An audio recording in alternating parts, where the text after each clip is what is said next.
Alléluia. Nous sommes là ce matin encore pour réitérer notre aveugle allégeance à notre leader, le Seigneur Jésus-Christ. Et nous n'avons pas honte d'appartenir à Jésus.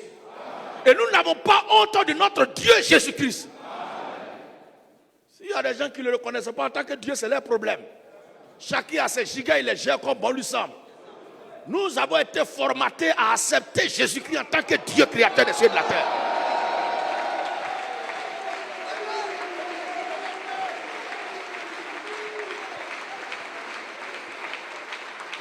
Et nous ne vivons que pour Jésus-Christ seul. Nous ne respirons que pour Jésus-Christ seul. Et pour nous, en dehors de Jésus-Christ, il n'y a pas d'autre Dieu. Pas Jésus-Christ, tous les autres êtres là sont des petites plaisanteries, les esprits de bas niveau, de bas fond, des esprits de bas étage. Le grand Dieu élevé, c'est le Seigneur Jésus-Christ. Le créateur de tout l'univers, c'est le Seigneur Jésus-Christ. Et Satan dit, c'est quel Dieu qui a mère? Mais c'est le rôle qu'il veut jouer. Si Dieu a décidé d'être un humain, si Dieu a décidé de devenir un être humain, quand il est écrit dans la Bible que nous croyons là, existant en forme de Dieu, existant en forme de Dieu, il n'a pas regardé comme une proie arrachée d'être égal avec Dieu. Mais la Bible dit c'est dépouiller lui-même en prenant une forme de serviteur. Alors s'il prend forme de serviteur,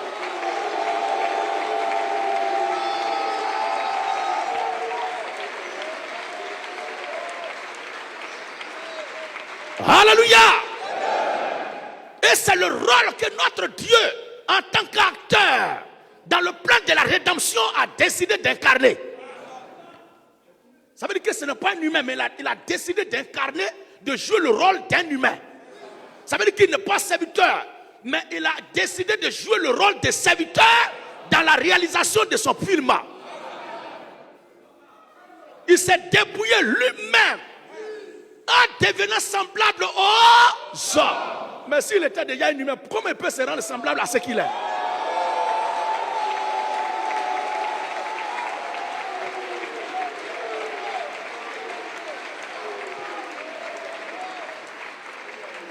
Jésus-Christ est Dieu lui-même manifesté en chair.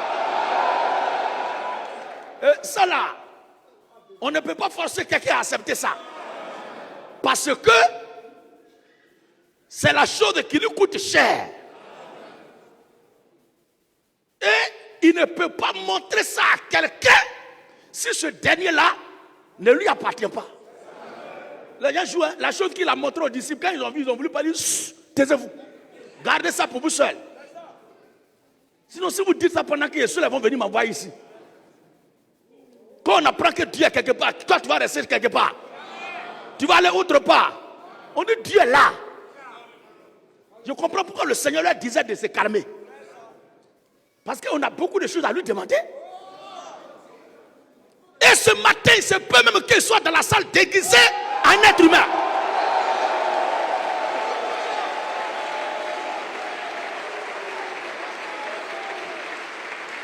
Alléluia. Parce que quand Dieu visite toujours les humains, il se met dans la forme d'un être humain parfait. Mais s'il ne se révèle pas, on ne peut pas savoir que c'est lui qui est là. Donc Jésus-Christ peut être un monsieur ce matin en costume ou en tricot ou bien dans la salle, seulement qu'il ne peut pas prendre la forme féminine.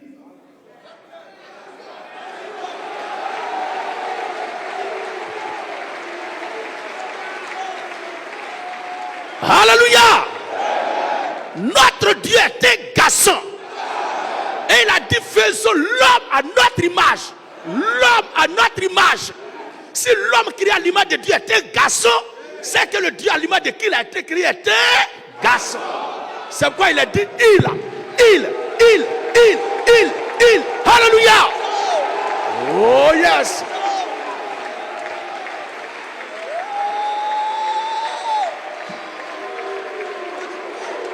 Il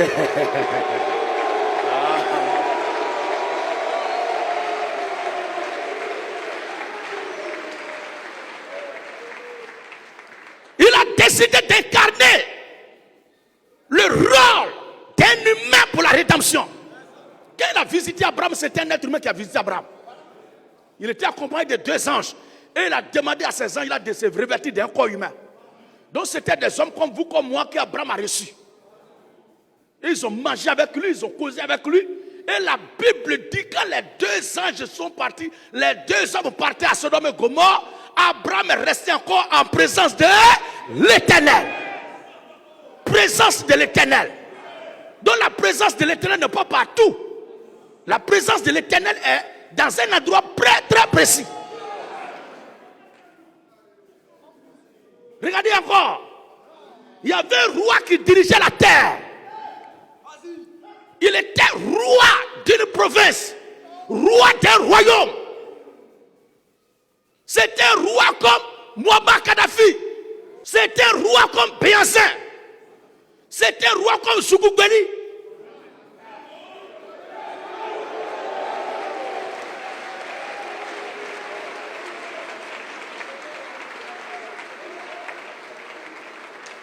C'était un roi comme Babemba Rabat. C'était un roi comme toi, comme moi. Pour dire que c'était un être humain parfait. Et il était sacrificateur de Dieu très haut. Ça veut dire qu'il présentait des sacrifices à Dieu. Il priait, il adorait Dieu. Plus tard, il disparaît. Et il envoie quelqu'un pour aller dire aux gens là-bas. Parce que les gens ne savent pas où leur rôle est parti. Il n'est pas mort, il n'a pas été quelque part, on ne sait pas où il est parti.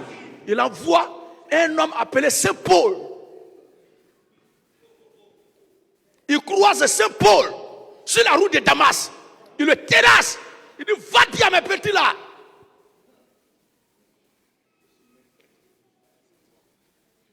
S'il se souvient du roi qui a dirigé le royaume à telle époque, au jour du prophète Abraham,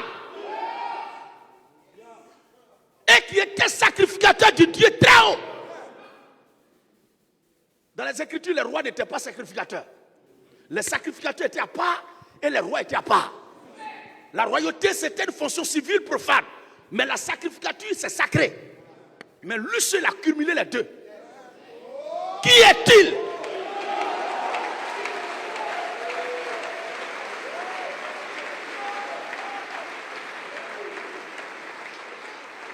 Et la Bible dit qu'Abraham lui paya la dîme de tout. Abraham allait faire culte dans son église. Abraham allait prier dans son église. Abraham a chanté, a dansé. Et son prêtre, son pasteur, Melchisedec, a prié pour Abraham. Et Abraham a dit que c'est son père spirituel qui est là. Et le prophète de Dieu a payé sa dîme à Melchisedec.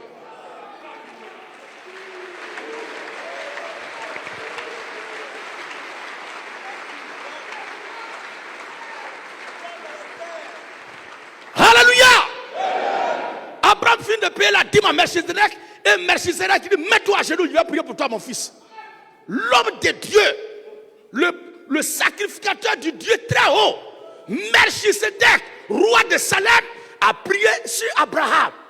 Béni soit Abraham par le Dieu très haut, maître des cieux et de la terre. Et tout le monde a les yeux levés au ciel. Mais Abraham savait qui était là. Alléluia.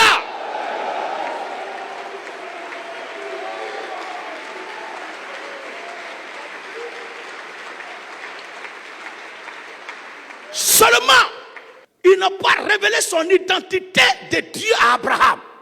Mais il lui donna d'abord la révélation qu'il était un sacrificateur authentique du Dieu très haut. Parce que si Abraham a su que c'est son vieux là qui est là, Abraham va pas dire où ça. Il va aller travailler pourquoi? Il vient m'asseoir là. J'ai dit je viens m'asseoir là. Dès que je découvre que Dieu est quelque part, je viens m'asseoir là. Dès que je découvre que le royaume des cieux est quelque part, je viens m'asseoir là. Dès que je découvre que la porte du ciel est là, je viens m'asseoir là. Et Abraham paya la dîme de tout. Et l'homme de Dieu a prié pour Abraham. Plus tard, Il envoie Saint Paul pour révéler l'identité de celui-là à qui Abraham payait la dîme et qui priait. Et dans l'assemblée de qui Abraham priait. La Bible dit cet homme-là, il est sans père, sans mère. Et le mot sans ici, c'est pas C-E-N-T, hein, mais c'est S-A-N-S. C'est-à-dire jamais. Il n'a jamais père et il n'aura jamais de père. Il est sans mère et sans père. Il est ni généalogie, il n'a pas d'ascendant ni de descendant. Et la Bible dit, alléluia,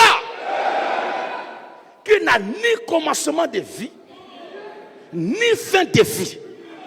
Et il est rendu semblable au Fils de Dieu très haut. C'était Dieu lui-même.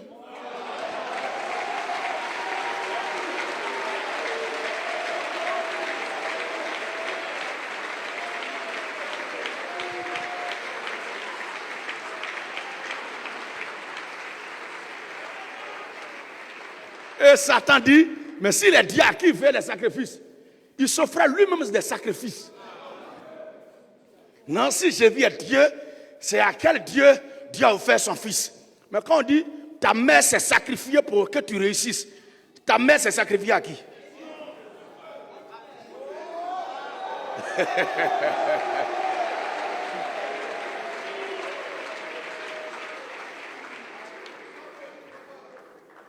Est-ce que le peuple de Dieu se sent à l'aise en présence du Seigneur Jésus-Christ?